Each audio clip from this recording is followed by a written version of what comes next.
Hi, I'm Johnny, and this is Johnny Likes, the show where I talk about movies that I like. And today I'm talking about one of the giants in the horror movie genre. Today, Johnny likes the Texas Chainsaw Massacre.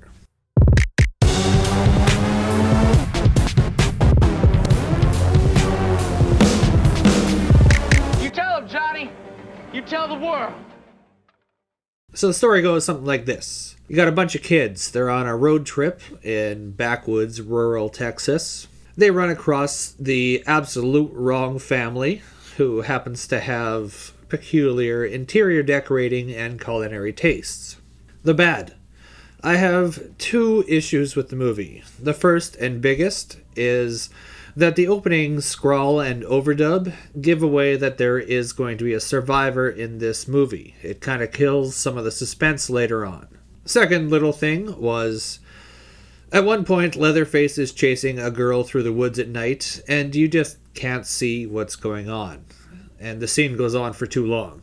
I could have forgiven it had it been a shorter scene. I understand it's supposed to be chaotic and confusing, but you have no idea the geography of anything. You can barely make out what's on screen, and it just went on too long. Those are my kind of negatives with the movie. The good. So I love the tone in this movie. It's so unsettling from beginning to end. It's got the nauseating, grimy feel. And it's been imitated and chased after by filmmakers for over 50 years now. It's kind of the gold standard when it comes to the tone you want for a horror movie. And rightfully so. It's this exact tone that has kept me from rewatching the movie a whole bunch. I watch it maybe once a decade. It's not a fun movie for me to watch, but I understand it's very good.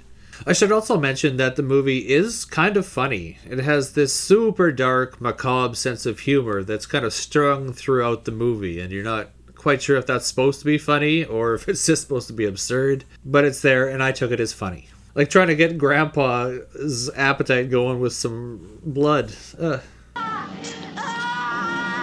I think the film's greatest achievement is how violent it seems without actually showing very much blood and guts. There is blood and violence in the film, but from the title and what you kind of know is going on, it seems like it's more violent than it is.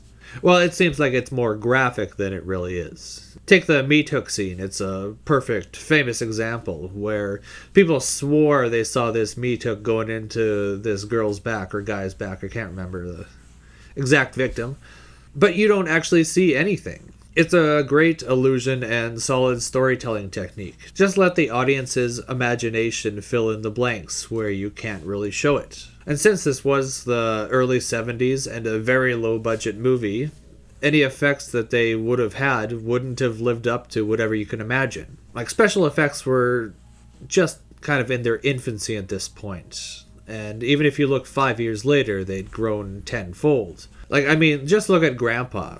Sure, he's creepy looking, but I'm not sure that's the exact look they were going for. So I figure if they had been more explicit and done more effects, it would have lessened the impact of the movie, and I don't think it would have the legacy that it does.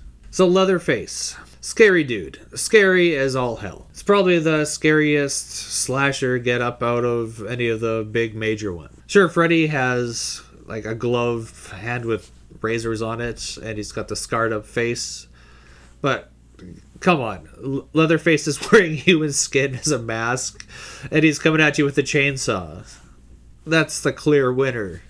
And at first you see this hulk of a man wielding a chainsaw, and you think mindless psychopath. But as the film goes on, you kind of see that, oh, he's just a simpleton and the product of his environment. And to make a main bad such as Leatherface seem even just a little bit sympathetic is a hell of a trick to pull off. I think a large part of it is due to Gunnar Hansen's portrayal of Leatherface. He has no lines, but his physicality is somehow childlike and incredibly threatening. Okay, so we're not like, Leatherface, oh, he's just this misunderstood cuddly teddy bear. It's more like, oh, he's just an idiot who drew the short straw when they were handing out families.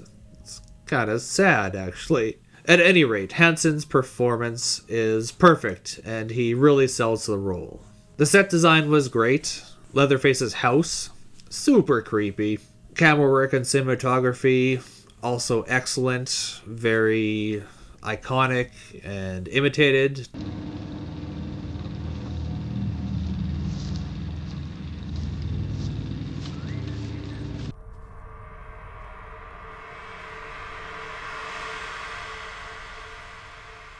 They're all gorgeous and well composed. It's all just very good stuff. This movie still hits pretty hard over 50 years later, at least to me. Even though I've seen this movie numerous times over the years, there's still some parts that give me the heebie-jeebies every time I see it. Like here, where we first see Leatherface.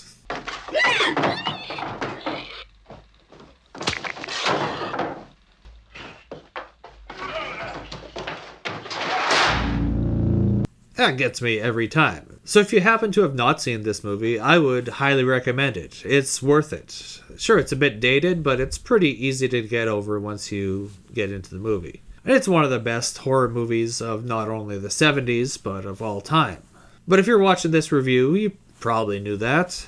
So I'm going to rate this at a 4.75 out of 5. And the only reason that it doesn't get the 5 out of 5 is that I think the opening overdub and scrawl kind of ruined the end of the movie. You know that someone's getting out alive. You're not wondering if this girl's getting out, you're just wondering how.